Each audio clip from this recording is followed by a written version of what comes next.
To understand the injustice that has been done to exercise, let's pretend we're back in 1995 and Nintendo is advertising the Nintendo 64. When marketing, they talk solely about the technical aspects of the machine and how it has a 93.7 MHz processor compared to the Super Nintendo's measly 3.56 MHz processor. The N64 flops, and the entire marketing team is fired since they failed to promote any relevant information, like the actual nature of the new games, or even that an entire D was added, making the games 3D instead of 2D. Of course, in reality, the Nintendo 64 did quite well. This hypothetical marketing strategy is just a parallel to the poor marketing strategy for exercise. The sales points of exercise up until now were that it's good for the heart and it will make you lose weight. First off, while these are good benefits, they're not nearly as compelling as the other benefits of exercise. Good for the heart is a vague notion that's encouraging only if you happen to be older and worried about a heart attack. Then, data is showing that exercise isn't even that effective for losing weight. A review of exercise intervention studies published in 2001 by Queen's University in Canada found that after 20 weeks, the amount of exercise energy expenditure had no correlation with weight loss. I'm not saying that exercise doesn't affect your body. The right kind of exercise increases muscle mass and improves your insulin sensitivity, setting you up to have a healthier body composition. However, if you begin exercising without managing other factors like diet, you may be very discouraged by poor weight loss results. Does exercise work? So here are studies of exercise. You can see when compared with no treatment, exercise resulted in very small weight loss across the board. Exercise does not cause weight loss. What does exercise do? It causes muscle gain. Muscle have mitochondria. Mitochondria burn energy. So exercise is the single best thing you can do for yourself. But if you think it's going to show up on the scale, think again. In a September 2016 issue of Time magazine, Dr. Mark Tarnopolsky said that if there were a drug that could do for human health everything that exercise can, it would likely be the most valuable pharmaceutical ever developed. To understand what makes exercise so great, we need to understand how it affects the brain. First off, what is the brain for? Some may say we have brains to think, to create art, and to come up with creative solutions to complex problems. But neuroscientist Daniel Wolpert argues that this is not the case. We have a brain for one reason and one reason only, and that's to produce adaptable and complex movements. There is no other reason to have a brain.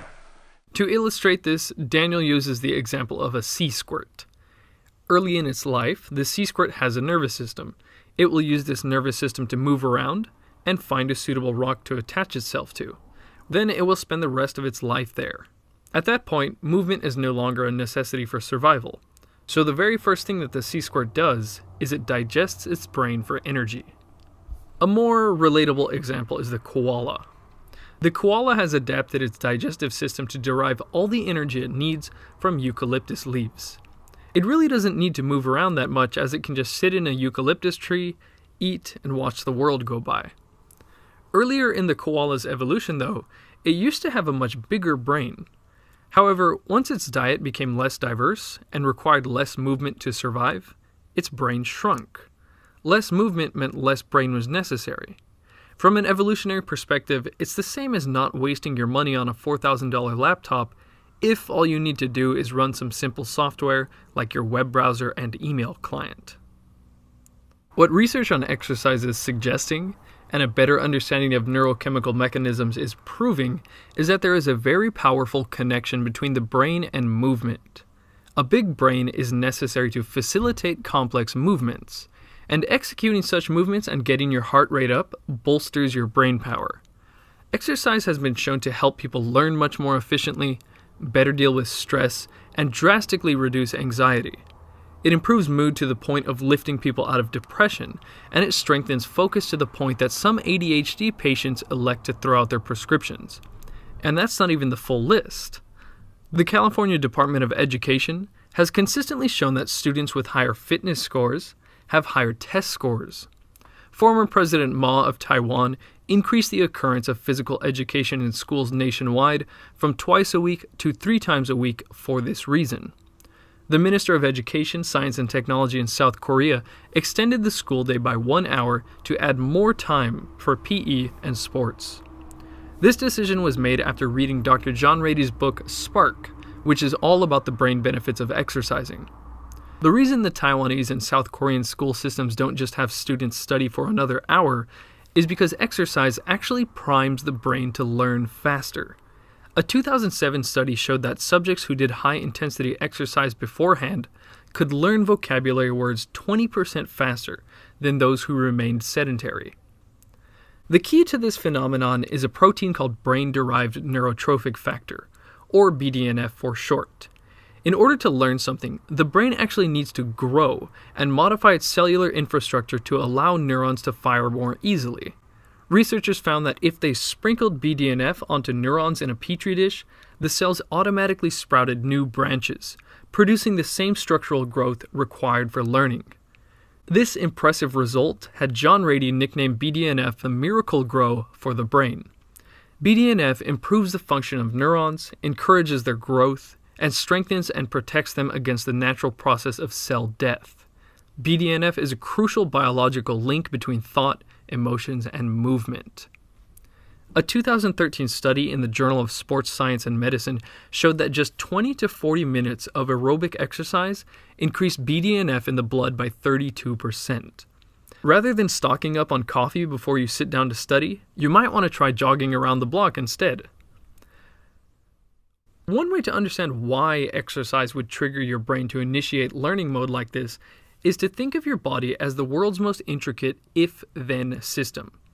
Your body has triggers for almost every physiological process. For example, if cold, then shiver. If hot, then sweat.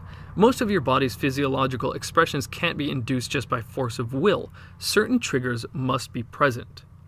Alexa, increase my testosterone by 50%. I'm sorry, Dave. I'm afraid I can't do that. By understanding which physiological triggers influence which physiological expressions, we can start getting our brains to do what we want. The reason exercise is a key trigger for all kinds of positive effects in the brain, particularly learning, is because movement signals to the brain that something important is happening. Maybe not in modern times, but originally, when we were moving, it was for the sake of survival. You move to escape a predator, to forage for food, to hunt, etc. While moving, it's in your best interest to learn the lay of the land so you don't get lost and can locate forageable food again. You had better remember how an attacking animal moves and what path was most efficient to escape so you can prevent yourself from becoming a carcass next time. When you're loafing around, you're not convincing your brain that learning is necessary. From your brain's perspective, being sedentary means you're safe, nothing important is happening, and it's time to rest. When you think of Arnold Schwarzenegger, you might not associate him with intelligence. You might say he talks funny and that his success only comes from him being a novelty when muscle-bound guys were rare. However, no matter how much attention your arms get you, you'll need a lot of motivation, learning capacity, and focus to become a bodybuilder, businessman, actor, investor, and politician. By the way, it wasn't his physique that made him rich. He became a millionaire through real estate even before he began acting. Oh, and all this while he was speaking in his second language. There's a good chance that Arnold can thank his fitness for such an impressive display of focus and motivation. We owe our motivations and entire will to live to the brain's reward center. With almost any activity we choose to do, we do it because we expect some sort of reward. We strive for success in life because we expect the reward of fulfillment. We eat candy for the rewarding taste. And we do taxes for the reward of not getting audited by the IRS. Without reward, our brains don't have much reason to do anything. An anti-obesity drug called rimonabant was a tragic example of this. Rimonabant is an endocannabinoid antagonist. It's an anti-marijuana medicine, which also means it's an anti-munchies medicine. It gets you to stop eating by inhibiting the sense of reward from food, and unfortunately everything else. 20% of users experienced serious depression, and there were several suicides. Kill the reward system and you just might want to kill yourself. Dopamine is a key player in the reward system. Dopamine is all about motivation and attention, and is responsible for the feeling of satisfaction when we accomplish something. It makes you want to do things and reassures you that the thing was worth doing. So if your dopamine is not working properly, you can find it hard to get things done, because you're not getting enough fulfillment to justify doing them.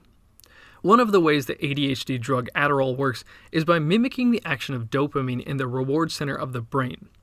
Adderall users can get so focused on mundane tasks and blast through their to-do lists because everything becomes interesting. But you don't have to go to the pharmacy to get your reward center going. Studies show that exercise boosts motivation by increasing dopamine storage and triggering the creation of dopamine receptors in the reward center. Exercise won't have you staying up all night in a studying frenzy like Adderall, but it will give you more willpower and focus to do those little things that don't usually feel rewarding. Aside from its positive effects on dopamine, exercise also elevates levels of norepinephrine and serotonin. When these three neurotransmitters are in deficit, people become depressed. In a 1999 study, James Blumenthal compared exercise to the antidepressant Zoloft in a 16-week trial. They found that just 30 minutes of jogging 3 times a week was just as effective as Zoloft. But that's only looking at depression. A 2006 study of over 19,000 Dutch twins and their families showed that exercisers were less depressed, less anxious, more socially outgoing, and less neurotic. I guess it wasn't hyperbole when Dr. Mark Tarnopolsky said that if exercise were a drug, it would be the most valuable one ever developed. The last point about exercise and the brain has to do with stress. Let's take a look at the original stress scenario. You're chilling out, eating berries or whatever, and then you see a tiger advancing towards you. Your fight or flight response switches on, the pituitary gland secretes adrenocorticotropic hormone, cortisol is released, your heart rate shoots up, your digestion turns off, and you really start moving. You will exert an immense amount of effort. After a couple minutes you will come to rest, then your physiological processes will calm down, and your cortisol will quickly drop and stay down for the rest of the day. This is another example of the body's if-then sequencing. If see tiger, then jack up cortisol. After that, it becomes if you have exerted sufficient effort, then lower cortisol levels.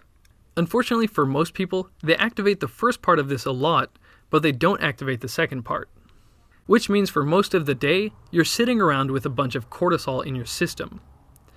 We've heard that stress makes you fat, and indeed it does. Research shows that cortisol specifically increases the accumulation of visceral fat, which is linked to cardiovascular disease and metabolic syndrome. But there's a much more important area affected by stress. Brain imaging has shown that people with frequently high cortisol levels degrade their brain tissue much faster than normal. As cortisol rises, electrical signals in your hippocampus deteriorate. The hippocampus is associated with learning, memories, and of course, stress control. However, by exercising in the morning, you can dial down your cortisol levels and keep them down the rest of the day. Frequent exercise allows your body to become much better at reacting to stress. Now, I mentioned that exercise is as good as medication for treating some issues, but exercise isn't just for correcting health. Even if you are confident that you feel great, have good focus, and are happy with your ability to learn new things, you could still improve all of these areas. If you've replaced, say, your headphones recently, you probably were satisfied with the ones you had, until you tried better ones and thought, whoa, I could have been hearing in high quality this whole time. Then those new headphones become your new standard. If you later put on your old headphones, you think, God, these sound like crap. Starting an exercise routine feels like putting on those new headphones. When someone mentions they don't have time for 20 minutes of exercise in the morning, it reminds me of one of my favorite Brian Regan skits about eyeglasses. How can instantly improved vision not be at the top of your to-do list? I'll see tomorrow. I don't have time. I don't have time to see clearly. No, I don't. Sometime about 2 years ago, I was dissatisfied with my productivity and thought I had a touch of ADHD, so I got a prescription for modafinil. Modafinil has been compared to the magical productivity pill NZT in the movie Limitless. Some users said colors looked brighter, and they instantly felt switched on. For me, not so much. There was never a particularly striking contrast in how I felt on modafinil. Just at some point during the day, I would look back and think, wow, I really got a lot done today. I stopped taking modafinil after just a few weeks of trying it, as I didn't like the idea of relying on something for productivity. Now that I've finally made a habit of consistently exercising first thing every morning, I have a lot of those moments where I look back and say, wow, I really got a lot done. But anytime I skip the exercise, I feel like I've put my shitty old headphones back on.